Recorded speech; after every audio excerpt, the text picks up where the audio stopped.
Clip number 663۔ اس clip میں آپ قرآن پاک کی سورہ نحل کی آیت نمبر 23 سے 24 تک کی تلاوت، ترجمہ اور تفسیر قرآن صراط الجنان سماعت فرمائیں گے۔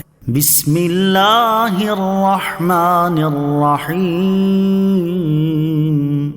ترجمہ: اللہ کے نام سے شروع جو نہایت مہربان رحمت والا ہے۔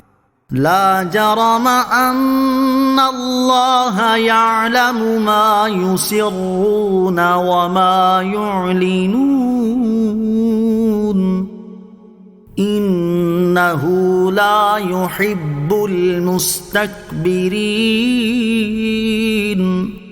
ترجمہ: حقیقت یہ ہے کہ اللہ جانتا ہے جو وہ چھپاتے ہیں اور جو ظاہر کرتے ہیں، بے شک وہ مغروروں کو پسند نہیں فرماتا۔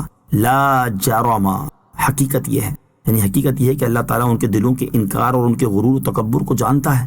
بے شک اللہ تعالیٰ مغروروں کو پسند نہیں فرماتا۔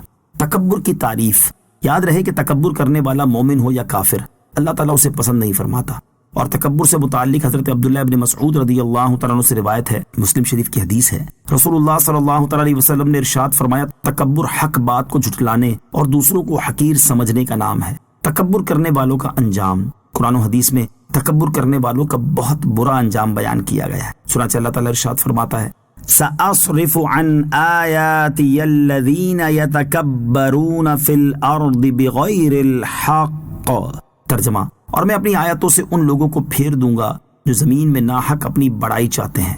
اور ارشاد فرماتا ہے، ان الذین یستکبرون عن عبادتی سیدخلون جہنم داخرین۔ ترجمہ: بے شک وہ جو میری عبادت سے تکبر کرتے ہیں ان قریب ذلیل ہو کر جہنم میں جائیں گے۔ اور حضرت عبداللہ بن عمرو رضی اللہ تعالیٰ عنہ سے روایت ہے، ترمذی شریف کی حدیث ہے، رسول اللہ صلی اللہ تعالیٰ علیہ وسلم نے ارشاد فرمایا، تکبر کرنے والے لوگ قیامت کے دن مردوں کی صورت میں چونٹیوں کی طرح جمع کیے جائیں گے اور ہر جگہ سے ان پر ذلت چھا جائے گی۔ پھر انہیں جہنم کے ایک بولس نامی قید خانے کی طرف ہانکا جائے گا، ان پر آگوں کی آگ چھا جائے گی اور وہ دوزخیوں کی پیپ طینۃ الخبال سے پلائے جائیں گے۔ حضرت ابو ہریرہ رضی اللہ تعالی عنہ سے روایت ہے، نبی کریم علیہ الصلوۃ والسلام نے ارشاد فرمایا، قیامت کے دن تکبر کرنے والوں کو چونٹیوں کی شکل میں اٹھایا جائے گا اور لوگ ان کو روندیں گے کیونکہ اللہ تعالیٰ کے ہاں ان کی کوئی قدر نہیں ہوگی۔ حضرت محمد بن واسع رحمۃ اللہ تعالی فرماتے ہیں، میں حضرت بلال بن ابو بردہ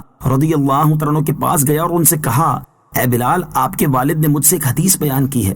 وہ اپنے والد حضرت ابو موسیٰ اشعری رضی اللہ تعالیٰ عنہ سے اور وہ نبی اکرم علیہ الصلوۃ والسلام سے روایت کرتے ہیں، آپ علیہ الصلوۃ والسلام نے ارشاد فرمایا، بے شک جہنم میں ایک وادی ہے جسے حب حب کہتے ہیں، اللہ تعالیٰ کا فیصلہ ہے کہ وہ اس میں تمام تکبر کرنے والوں کو ٹھہرائے گا۔ اے بلال، تم اس میں ٹھہرنے والوں میں سے نہ ہونا۔ تکبر کے دو علاج۔ تکبر کے برے انجام سے ظاہر ہوتا ہے کہ یہ کتنا خطرناک باطنی مرض ہے، اس لیے جو اپنے اندر تکبر کا مرض پائے اسے چاہیے کہ وہ اس کا علاج کرنے کی خوب کوشش کرے۔ احادیث میں تکبر کے جو علاج بیان کیے گئے ان میں سے دو علاج سنتے ہیں۔ نمبر 1، اپنے کام خود کرنا۔ چنانچہ حضرت ابو امامہ رضی اللہ تعالیٰ عنہ سے روایت ہے، حضور پر نور صلی اللہ تعالیٰ علیہ وسلم نے ارشاد فرمایا، جس نے اپنا سامان خود اٹھایا وہ تکبر سے بری ہو گیا۔ نمبر 2، عاجزی اختیار کرنا اور مسکین کے ساتھ بیٹھنا۔ چنانچہ حضرت عبداللہ بن عمر رضی اللہ تعالیٰ عنہ سے روایت ہے، رسول کریم علیہ الصلوۃ والسلام نے ارشاد فرمایا، عاجزی اختیار کرو اور مسکینوں کے ساتھ بیٹھا کرو، اللہ تعالیٰ کی بارگاہ میں تمہارا مرتبہ بلند ہو جائے گا اور تکبر سے بھی بری ہو جاؤ گے۔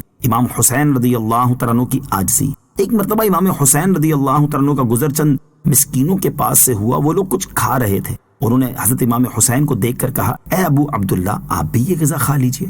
امام حسین رضی اللہ تعالیٰ عنہ اپنی سواری سے اتر کر ان کے ساتھ بیٹھ گئے اور فرمایا، انہ لا یحب المستکبرین، یعنی بے شک اللہ مغروروں کو پسند نہیں فرماتا۔ پھر ان کے ساتھ کھانا شروع کر دیا۔ جب کھانے سے فارغ ہوئے تو ان مسکینوں سے فرمایا، میں نے تمہاری دعوت قبول کی ہے، اس لیے اب تم میری دعوت قبول کرو۔ چنانچہ وہ تمام مسکین امام حسین کے ساتھ ان کے در دولت پر گئے۔ امام حسین رضی اللہ تعالیٰ عنہ نے انہیں کھانا کھلایا، پانی پلایا اور انہیں کچھ عطا فرمایا۔ فراغت کے بعد وہ سب وہاں سے چلے گئے۔ وَإِذَا قِيلَ لَهُم مَّاذَا أَنزَلَ رَبُّكُمْ قَالُوا أَسَاطِيرُ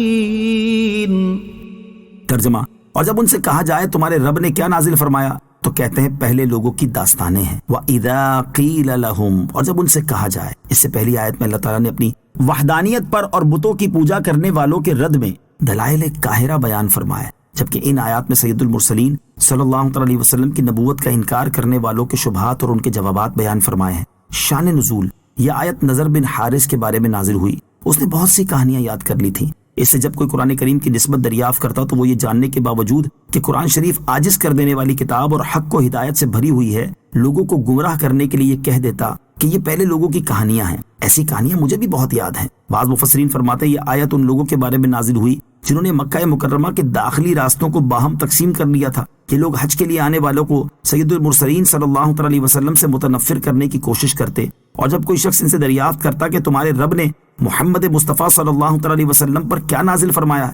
تو وہ کہتے پہلے لوگوں کے جھوٹے افسانے ہیں، کوئی ماننے کی بات نہیں۔ جبکہ صحابہ کرام رضی اللہ تعالیٰ عنہم سے جب ان کی ملاقات ہوتی تو وہ انہیں تاجدار رسالت صلی اللہ تعالی علیہ وسلم کی صداقت اور